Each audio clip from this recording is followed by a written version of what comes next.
അതെ, ലീഗുകാരോടാണ്, കോൺഗ്രസ്സുകാരോടാണ്, മുഴുവൻ UDFിൻ്റെ പ്രവർത്തകരോടുമാണ്. നിങ്ങളാണിത് പ്രധാനമായിട്ടും കാണേണ്ടത്. ഇപ്പോൾ നമ്മളൊരു നന്മ ചെയ്തിട്ട് CPMകാർ ചെയ്യുന്നത് പോലെ അത് ലോകത്തെ മുഴുവൻ വിളിച്ചറിയിക്കണമെന്നൊന്നും ഞാൻ പറയുന്നില്ല.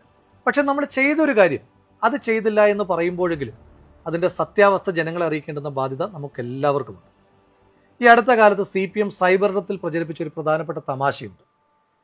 വയനാട്ടിൽ ദുരന്തമുണ്ടായതിനു ശേഷം വീടുകൾ എത്തിയില്ലെങ്കിൽ എന്താ, പ്രിയങ്ക ഗാന്ധിയുടെ കലണ്ടർ എത്തിയല്ലോ എന്ന്. ഈ വയനാട്ടിലെ വീടുകളുമായി ബന്ധപ്പെട്ട് ഏറ്റവും ആധികാരികമായി സംസാരിക്കാൻ കഴിയുന്ന നമുക്കാണ്. നിങ്ങൾക്കൊരു കാര്യം അറിയൂ, രാഹുൽ ഗാന്ധി വയനാടിൻ്റെ MP ആയതിനു ശേഷം, കൃത്യമായി പറഞ്ഞാൽ ഒരു 2022 ശേഷം വയനാട്ടിൽ രാഹുൽ ഗാന്ധിയുടേതായ ഒരു പദ്ധതിയുണ്ട്. കൈത്താങ് എന്നാണ് ആ പദ്ധതിയുടെ പേര്.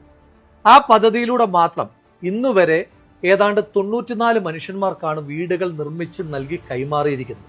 അവിടെല്ലാം മനുഷ്യന്മാർ താമസിക്കുന്നുണ്ട്, സർക്കാരിൻ്റെ വീടുകൾ പോലെയല്ല. നിങ്ങളിൽ എത്ര പേർക്ക് ഈ 94 വീടുകൾ നൽകിയ കൈത്താങ് പദ്ധതിയെപ്പറ്റി അറിയാം? ഞാൻ തന്നെ ഈ കഴിഞ്ഞ ദിവസമാണ് രാഹുൽ ഗാന്ധിയുടെ ഓഫീസിൽ നിന്ന് ഇത് മനസ്സിലാക്കുന്നത്. ഞാൻ ആ ബെനിഫിഷ്യറീസിന് ലിസ്റ്റ് എടുത്തപ്പോൾ അതിനകത്ത് എനിക്ക് ശ്രദ്ധേയമായി തോന്നിയ ഒരു പേര് ഞാൻ കണ്ടു. ശ്രീ AK ബാലൻ മന്ത്രിയായിരിക്കുമ്പോൾ അദ്ദേഹം വയനാട്ടിലെത്തിയിട്ട് ഇന്ത്യക്ക് ആകെ അഭിമാനമായ വയനാട്ടിൽ നിന്നൊരു കായിക താരത്തോട് പറഞ്ഞു, നിനക്ക് ഞാൻ വീട് വെച്ച് നൽകാമെന്ന്. AK ബാലൻ അതങ്ങ് മറന്നുപോയി, പൊടി തട്ടി അങ്ങ് പോയി. പക്ഷേ രാഹുൽ ഗാന്ധി ഇതറിഞ്ഞിട്ട് അദ്ദേഹം വാക്കുമാറിയില്ല, വീട് വെച്ച് നൽകി. അതടക്കം വയനാട്ടിൽ കാട്ടാനാക്രമത്തിൽ കൊല്ലപ്പെട്ട ഒരു സാധു മനുഷ്യന്റെ കുടുംബത്തിന് വീട് വെച്ച് കൊടുത്തതടക്കമാണ് ഈ 94 വീടുകൾ. ഇനി ഈ ദുരന്തത്തിന് ശേഷമുള്ള കാര്യങ്ങൾ മാത്രം പറയാം. ശ്രീമതി പ്രിയങ്ക ഗാന്ധി എന്ത് ചെയ്തു എന്നാണല്ലോ ചോദിക്കുന്നത്. മുണ്ടക്കൈ ചൂരൽമല പ്രദേശത്ത് ചെറിയ ചെറിയ കച്ചവടങ്ങളുമായി ജീവിച്ചിരുന്ന ഒരുപാട് മനുഷ്യന്മാരുണ്ട്.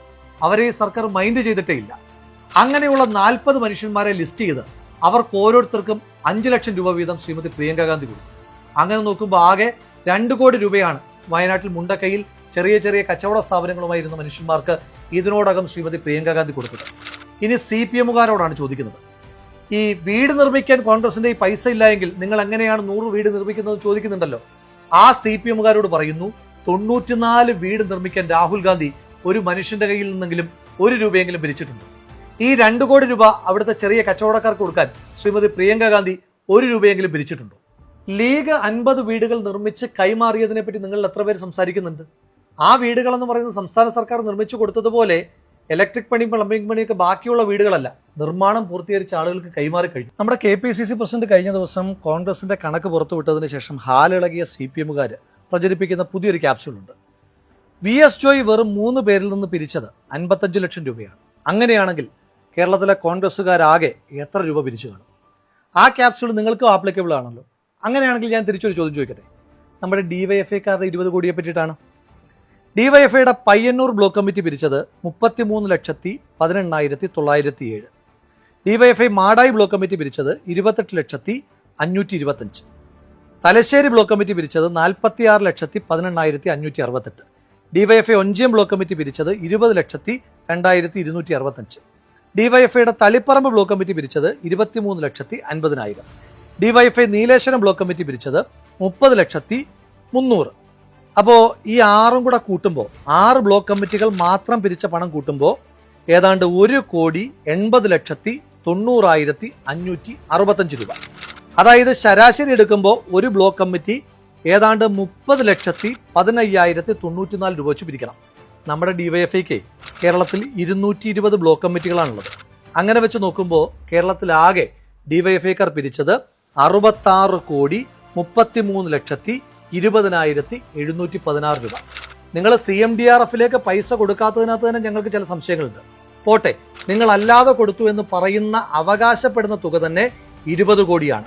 ഇനി DYFIക്കാരും പറയൂ, നിങ്ങൾ പിരിച്ച 66 കോടിയിൽ 20 കോടി മാത്രം കൊടുക്കുമ്പോൾ ബാക്കി 46 കോടി രൂപ ആരുടെ അന്നനാളത്തിലാണ് നിങ്ങൾ നിക്ഷേപിച്ചിരിക്കുന്നതെന്ന് നിങ്ങൾ പറയണം. തുറന്നു പറഞ്ഞാൽ DYFIയുടെ കണക്ക് അടിമുടി ദുരൂഹമാണ്.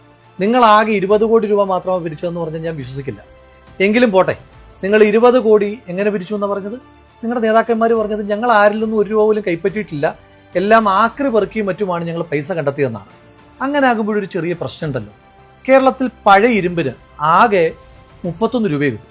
പഴയ പത്രമാണെങ്കിൽ 21 രൂപ, പഴയ പ്ലാസ്റ്റിക് ആണെങ്കിൽ പിന്നെയും വിലക്കുറവാണ്, ആകെ 12 രൂപയെ കിട്ടും. അങ്ങനെയാണെങ്കിൽ നിങ്ങൾക്ക് 20 കോടി രൂപ വേണമെങ്കിൽ എത്ര ടൺ കണക്കിന് പേപ്പറും പ്ലാസ്റ്റിക്കും ഇരുമ്പും ഒക്കെ കൊടുക്കേണ്ടി വരും. അങ്ങനെയാണെങ്കിൽ ആ സമയത്ത് കേരളത്തിലെ റോഡുകളിലെല്ലാം ഡിവൈഎഫ്ഐക്കാരുടെ ആക്രി ലോറികൾ മാത്രം കൊണ്ട് നിറഞ്ഞന്. അങ്ങനൊരു കാലം നമുക്ക് ഓർമ്മയില്ല. എങ്കിലും പോട്ടെ, നിങ്ങൾ അത്രയും രൂപ സമാഹരിച്ചു എന്ന് ഇരിക്കട്ടെ. നിങ്ങളോട് ഈ കണക്കുകൾ ചോദിച്ച ആളുകൾ ഉത്തരം മുട്ടിക്കുന്നുണ്ടല്ലോ, ആ ആളുകളെ ഉത്തരം മുട്ടിക്കാനായിട്ടുള്ള ഒരു എളുപ്പമാർഗ്ഗം ഞാൻ പറഞ്ഞുതരാം.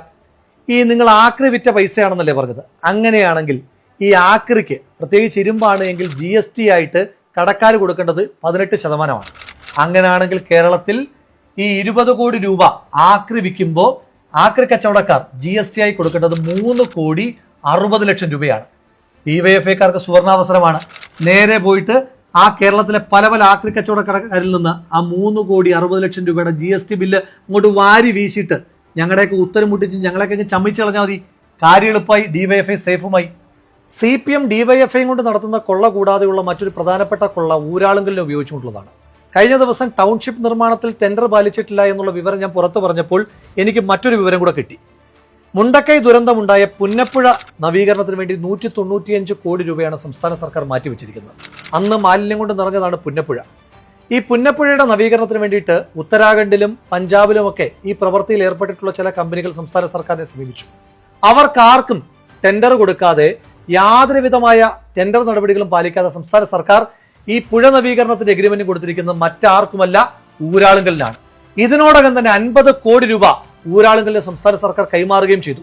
മനുഷ്യമാംസം വരെ അടിഞ്ഞ ആ പുഴയിൽ നിന്ന്, ആ മാംസത്തിൽ നിന്ന് പോലും പൈസ കൈയിട്ട് വാരുവാൻ വേണ്ടി ഊരാളുങ്കലിൽ ഉപയോഗിക്കുന്ന സംസ്ഥാന സർക്കാർ, സത്യത്തിൽ അത് ഊരാളുങ്കലല്ല, പൈസ ഊരാനുള്ള സംസ്ഥാന സർക്കാരിന്റെ അങ്കിളാണ് ഊരാളുങ്കൽ എന്ന് ജനം തിരിച്ചറിയുകയാണ്. കുടുക്ക പൊട്ടിച്ച പണം മുതൽ ഓരോ ചില്ലിക്കാശും CMDRFിലേക്ക് മാത്രം നിക്ഷേപിക്കാനാണ് ആദ്യം മുതൽക്കേ സംസ്ഥാന സർക്കാർ പറയുന്നത്. അതുതന്നെയാണ് CPM ഏറ്റുപറഞ്ഞത്. പിന്നെയും എന്തുകൊണ്ടാണ് CPMന്റെ യുവജന സംഘടനയായ ഡിവൈഎഫ്ഐ മാത്രം CMDRFിൽ പൈസ നിക്ഷേപിക്കാതെ മറ്റൊരു അക്കൗണ്ടിലാണ് പണം ഇട്ടതെന്ന് പറയുന്നത്?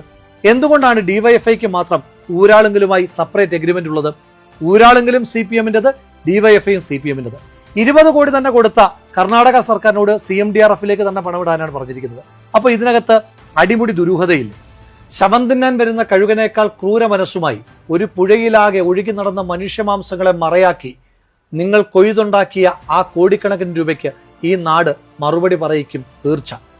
നിങ്ങൾ CPMന്റെ നേതാക്കന്മാർ ഉണ്ണുന്ന ഓരോ വറ്റ് ചോറിലും ആ സാധു മനുഷ്യന്മാരുടെ മാംസത്തിന്റെ ഗന്ധമുണ്ടായിരിക്കുമെന്നുള്ള ഓർമ്മ നിങ്ങൾക്ക് എല്ലാ കാലത്തും ഉണ്ടാകണം.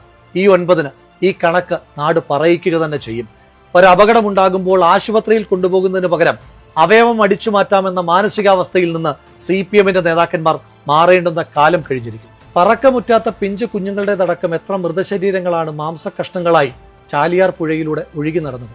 ആ മാംസകഷ്ണങ്ങൾക്കാണ് ശവംതീനികളായ CPMന്റെ നേതാക്കന്മാർ വില പറഞ്ഞിരിക്കുന്നത്. CPMന്റെ ശവംതീനികളായ നേതാക്കന്മാരോട് ഓർമ്മപ്പെടുത്തുന്നു, ചാലിയാർ പുഴയാണ് സത്യം, ആ പുഴയിലൂടെ ഒഴുകിയ മനുഷ്യരാണ് സത്യം. ഈ നാട് നിങ്ങൾക്ക് മാപ്പ് തരില്ല ഒരു കാലത്തും. ജനങ്ങൾ ജനവിധിയിലൂടെ അത് തെളിയിക്കുക തന്നെ ചെയ്യും.